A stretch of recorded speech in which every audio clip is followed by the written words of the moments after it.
Hi guys, আসসালামু আলাইকুম। সবাই কেমন আছেন? আশা করি সবাই ভালো আছেন। আজকে আমি এক সোলের রাজার বাড়ি, যেটা এখানে আমি ঘুরতে আসছি। অ্যাকচুয়ালি আমি অফিসের কাজে আসছিলাম এখানে। তো অফিসের কাজে থেকে এখানে চিন্তা করলাম যে লাঞ্চ টাইমটা যেহেতু আমি রোজা রাখছি, তো লাঞ্চ টাইমটা একটু ঘুরে যাই। এখানে একটা রাজার বাড়ির এখানে ঘুরতে আসছি। বাট এখন হচ্ছে কনস্ট্রাকশনের ওদের কিছু মনে হয় কনস্ট্রাকশনের কাজ চলতেছে ভিতরে। এটা উন্নয়নের কাজ চলতেছে, এখন বন্ধ, ক্লোজ করে রাখছে। ভিতরে সংস্কারের কাজ চলতেছে আর কি। সো প্রচুর ফরেনার এখানে দেখা যাচ্ছে, প্রচুর ফরেনার বিভিন্ন দেশ থেকে ঘুরতে আসছে এখানে।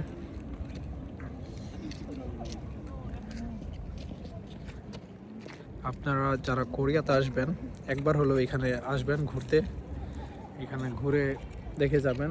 এটা খুবই সুন্দর একটা প্লেস। যদি আমি আমার ব্যাক ক্যামেরা দিই, ব্যাক ক্যামেরা দিয়ে আপনাদের এই সৌন্দর্যটা দেখাবো।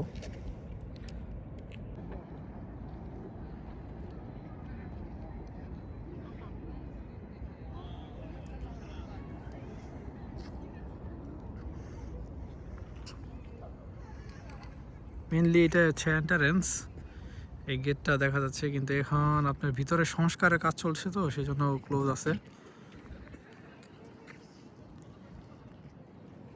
এটা স্পেশাল ডেতে এগুলো ওপেন করে, গেটগুলো স্পেশাল ডেতে ওরা ওপেন করে। নর্মাল ডেতে হচ্ছে আপনার ক্লোজ থাকে।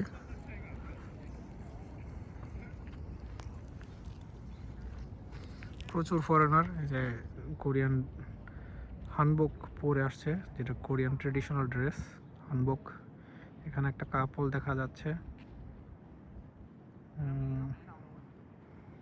এখানে সিঙ্গেল। আপনারা যারা কোরিয়াতে আসবেন এরকম সুন্দর সুন্দর পরি দেখতে পারবেন,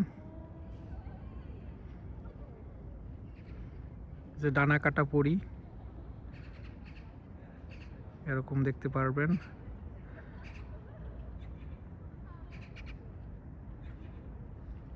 তো সবাই ওরা ফটো সেশন করতেছে। আর কয়দিন পর তো এই যে চেরি ফুল ফুটে যাবে, চেরি, তখন প্রচুর সাদা দেখা যাবে এখানে। এখন তো চেরি হতে আরও 2 সপ্তাহ লাগবে, এখন তো চেরি আসে নাই। প্রচুর ট্যুরিস্ট দেখতে পারতেছেন, সব যে ড্রেস আপ পরে কোরিয়ান হানবক। এটা হচ্ছে কোরিয়ান ট্রেডিশনাল ড্রেস পরে ঘোরাঘুরি করতেছে, ছবি তুলতেছে। স্পেশালি এখানে সবই ফরেনার, যারা কোরিয়াতে ঘুরতে আসে তারা হচ্ছে আর কি আপনার এরকম ড্রেস আপ পরে, বা কোরিয়াতে যারা লোকাল যারা থাকে ফরেনার, তারাও অবশ্যই এখানে ঘুরতে আসে। আবার যারা হচ্ছে অনেক দূরের, কোরিয়ার বিভিন্ন শহরের দূরের ইউনিভার্সিটিতে পড়াশোনা করে, ও তাদেরও বিভিন্ন এখানে এডুকেশনাল বিভিন্ন ট্যুর থাকে,